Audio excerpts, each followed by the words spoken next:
Hey guys, it's Penelope in London, and I'm doing a video. It's on the full moon that's just happened in Libra earlier. At the moment, we've got a moon void going on. So if you don't know about moon voids, basically, as we have a change of sign, it goes, the full moon was actually at 26 degrees, I think. Well, look over and solidify, I should know exactly.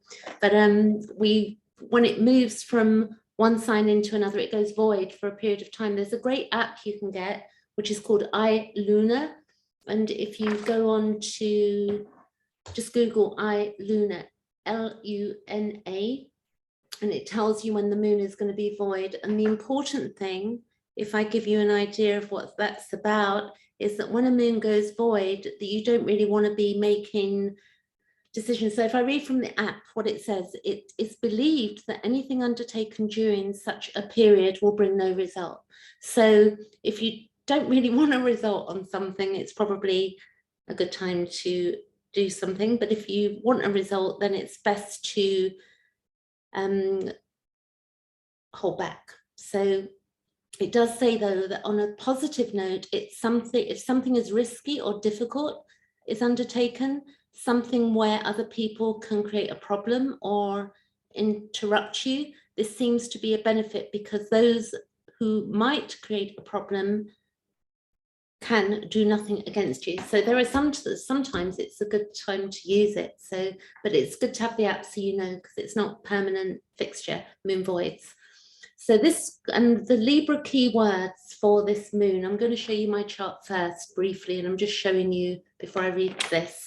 That for me was in the 11th house. So you see here, if I get my pointer, let's see the spotlight. So you can see here that moon was in the 11th house for me, and the sun is in my 5th house. So this is about fun and joy. And this is about the friends and such like. I'll read a bit of that from you from a great book I've got as well.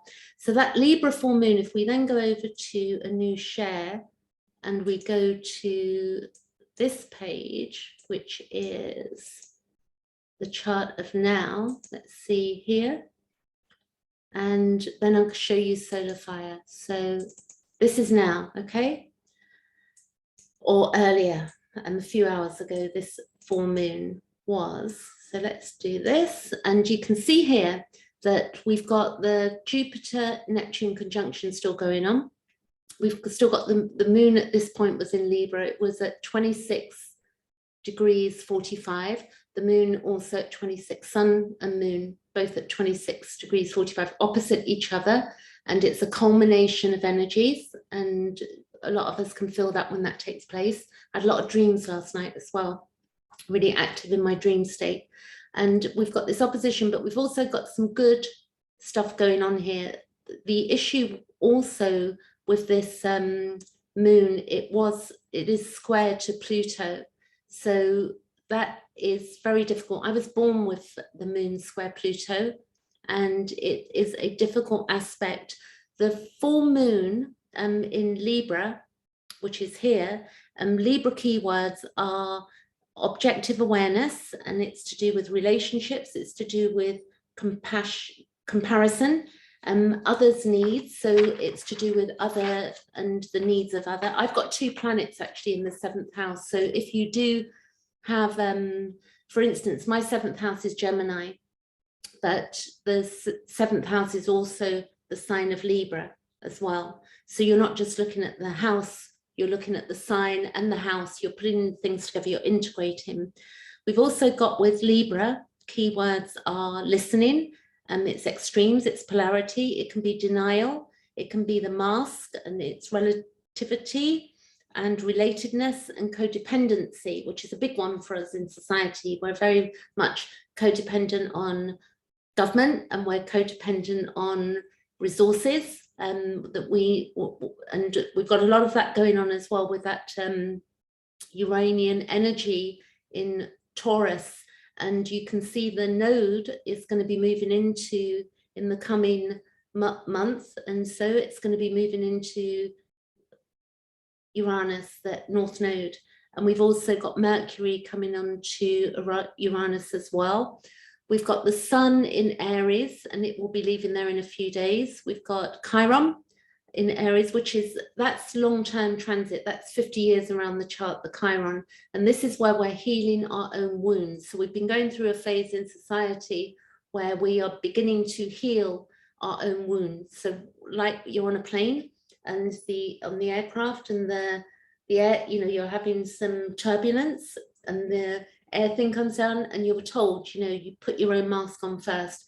And we're learning to do that for ourselves, and also the wound of who we are and how we're perceived as well. So it's very big for humanity. It'll be very interesting when it moves into Taurus as well, what we're healing them, because there's different aspects. So the second house would be our values and our inner needs that we'd be healing them.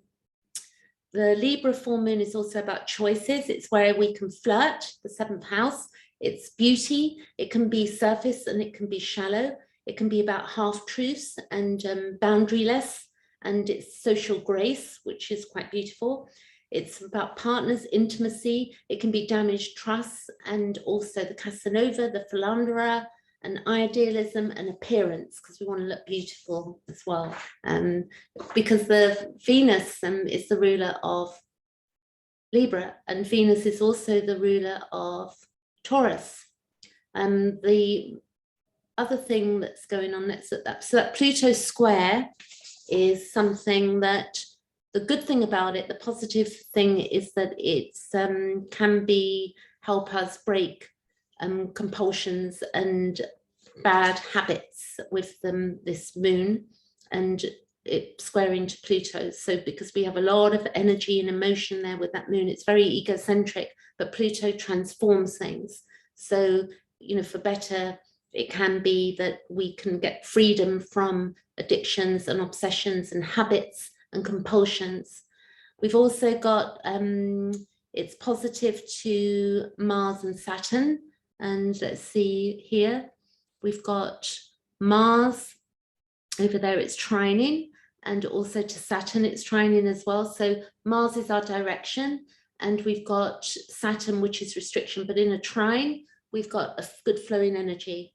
And we've also got, the challenge is for us are Jupiter, Neptune, and Pluto. So if we look at that moon and we go to Jupiter down here, you can see it's an inconjunct here. It's called an inconjunct, that degree. So there's something not seen currently that we're not sure. It gets figured out. An inconjunct is a really difficult angle. So if you're looking like an opposition is that I'm looking straight at you. So the moon is opposite to the sun. And then if we go square, we're sort of at an angle, but an inconjunct is more of a difficult angle. And in those angles, we have more difficulty in understanding something. With the Jupiter is expansion and Neptune is beyond this realm. It's beyond the 5 senses. And it's very beautiful. In Pisces, Jupiter is beautiful too. We know that to be true. It's where we have a lot of compassion. What else have I got for you? So at the moment, the other thing I've been doing, I've been looking at a lot at the financial side. And personally, I've got a lot of 6th house stuff. So what I've been doing in my natal chart, so I'm very interested in health and well-being. That's my main thing there. So I didn't have the injection because I had a lot of looking at what that would mean to me as a human being. And I'm very into looking at labels and what's in things and how things affect the body.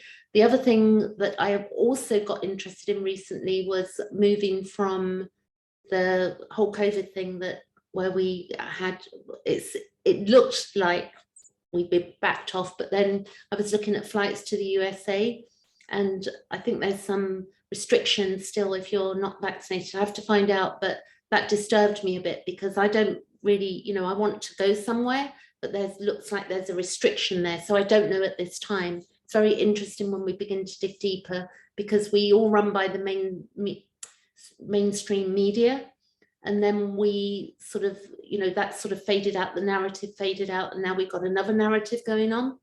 And clearly with bringing this in, that with the Uranian energy in Taurus, this is about our inner needs and values, but it's also about food and it's about agriculture. And the North Node would be interesting whether there'll be new developments when that North Node touches in with Uranus. But let's go over to Solar Fire because I love that, and we can go a bit forward as well. So I'm going to go over now to Solar Fire. This is the emanated page, which you can see. And if I look, this is actually at the full moon and this chart, but I'll take it a little bit forward as well. So as you can see, I can go ahead, and it's fascinating when we move this ahead. What you can see is that if I go a minute ahead, you just watch the aspects change, as even if you go by minutes. So you can see there, for instance, there was here, and then we've got a trine going on there. This is Lilith. This is the North Node. It's the same chart I'm showing you, but it's just a different angle.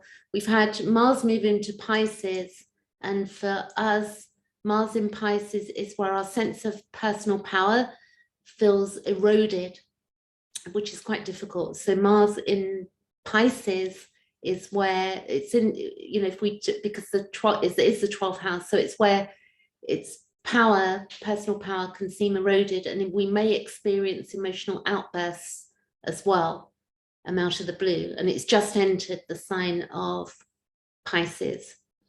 And it's also where we can have a vague sense of loss of direction at times. So Mars in Pisces is where we have a strong dive for a spiritual path, and also where our subconscious emotions are highly intuitive. I've been having a lot of dreams the last week, like full-on dreams, even last night. So the full moon in Libra is where we have compulsive, it can be, sorry, with the full moon square to Pluto in Libra, is where we can have compulsive and destructive behavior, and with our buried feelings, and where we can feel, you know, where our feelings are exposed.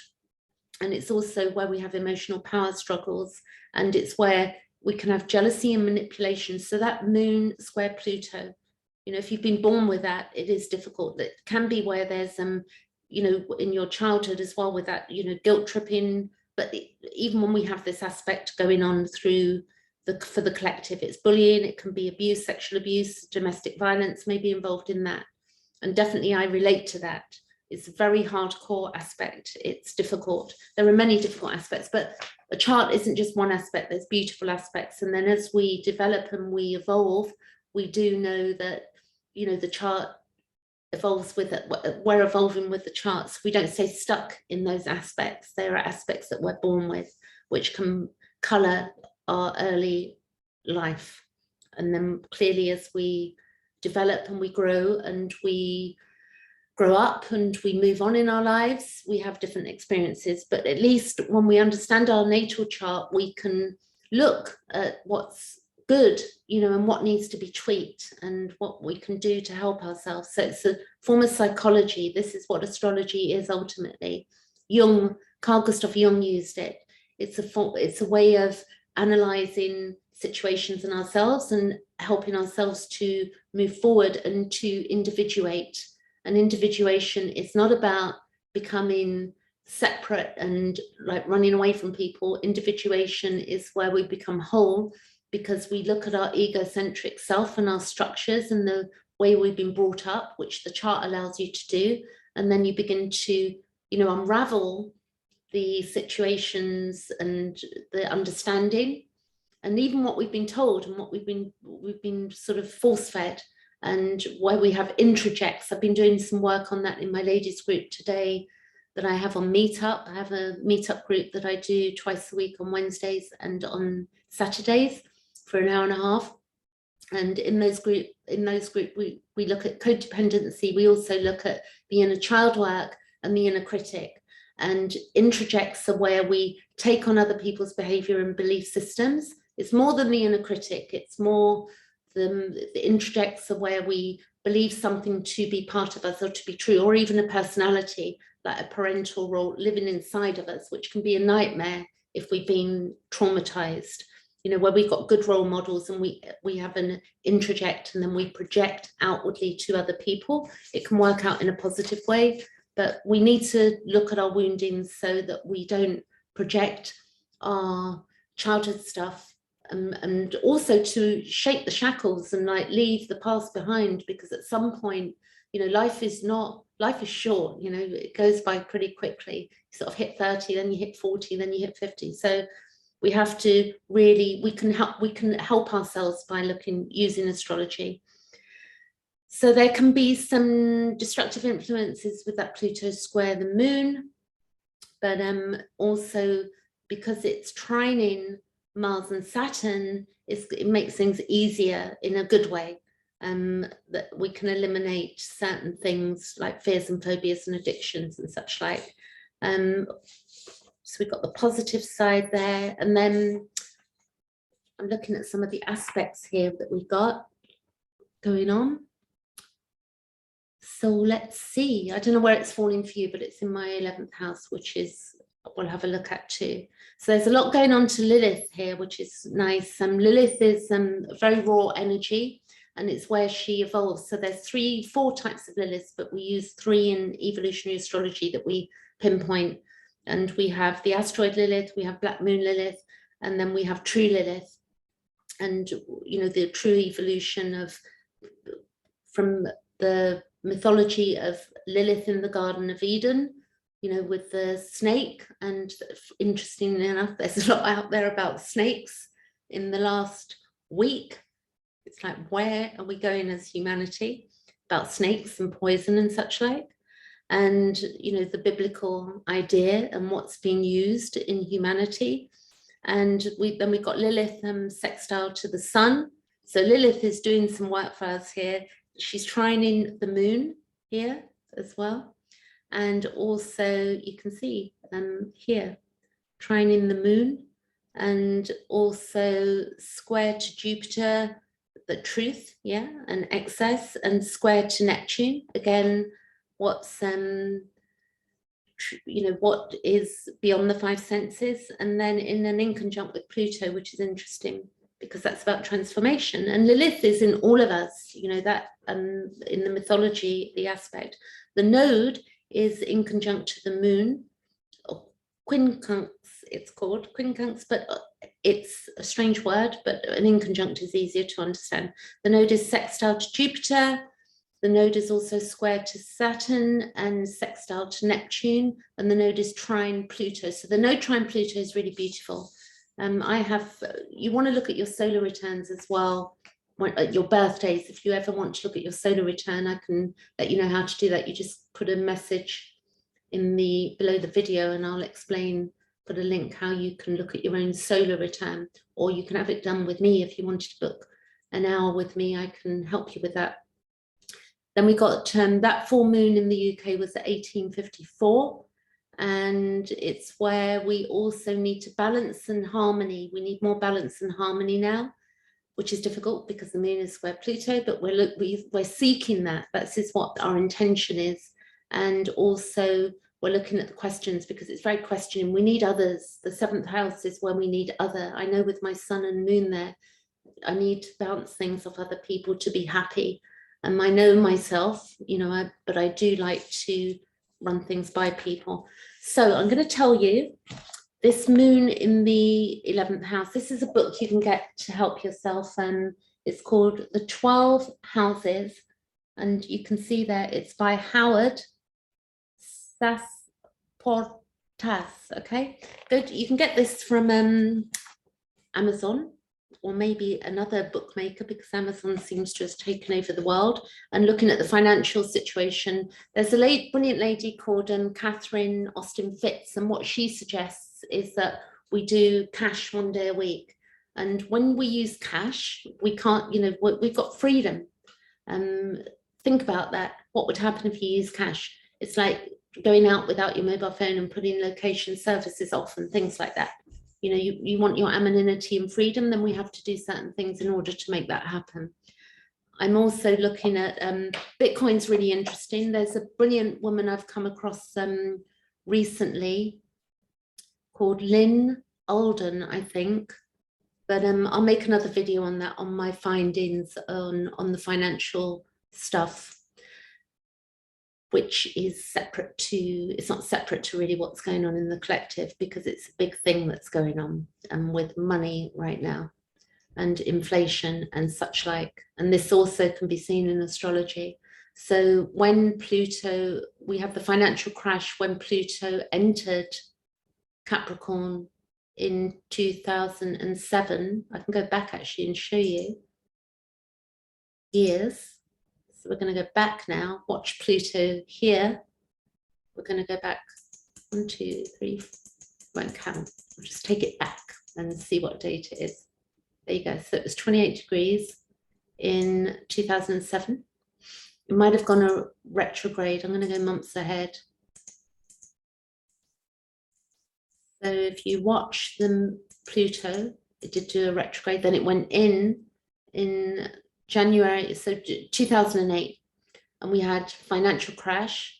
And what Pluto in Capricorn has been doing is it's, you know, integrated with Saturn, and Saturn is about restriction. And we can see that it's restricted us, but it's also been restricting governments. It's really halted us. And it's the public eye. The 10th house is the public eye. It's the mask we wear to the world, what the mask we wear at work, and how we want to be seen. So it's been really interesting. And the last time that was there, Pluto Capricorn was, you know, the USA was formed when Pluto was in Capricorn. So if we go back even further, let's go back to 1776. And you can see that Pluto was in Capricorn, and that was when the USA was formed, 4th of July. If I go back exactly, we could go on for hours with astrology because it's so fascinating looking at the cycles. So you can see there, that would have been where Pluto was, and the USA has had its Pluto return. And now we're having all of this financial, like a coin being created, possibly. I don't know what they're planning on doing with the coin, but, you know, whether there'll be new legislation around Bitcoin and stuff like that. So we've, you know, we are collectively evolving. We can't not. We can't predict, you know, exactly what's going to happen in the future, but we do know that it's been difficult times for many of us. Get some water. It's been very difficult for many of us. And there are still restrictions going on that are going on behind the scenes, that because it's not on mainstream media, people aren't really seeing it. So the more we look at this stuff, the more we can understand who we are. And also the important thing is that we try and do work that we enjoy doing. And that's not possible for everybody. But also we need to really watch with the food, what we're doing now. In fact, then, I'm just looking, Uranus was in Gemini at that point. And where was Saturn was in Libra. And this was the formation of the USA, 4th of July. Jupiter was in Cancer. You know, so monetary stuff will keep changing. If we come back now to 2022, this will be the 4th of July 2022. And looking at this chart, it's still at 27 degrees. So Pluto return for the USA that's really, Pluto takes 245 years around the chart, I believe, from recollection, and we've got 164 years, I think, on Neptune. So it'll be very interesting when Neptune actually enters. I haven't looked at the definition, but when Jupiter enters, sorry, Neptune enters Aries, that will be fascinating. So for me, that moon in the 11th house is about security and comfort and a sense of belonging through friends, groups and organizations. And it's where it could be also, I need to exercise some discrimination in the choice of people or circles with whom I associate with. And it says other stuff, but do, you know, pick up this book. If you're learning astrology, you know, you want to keep it simple. And this just tells you stuff through the houses. I'm going to leave it there for today, and I'll catch you later. Thanks for watching. Catch you later.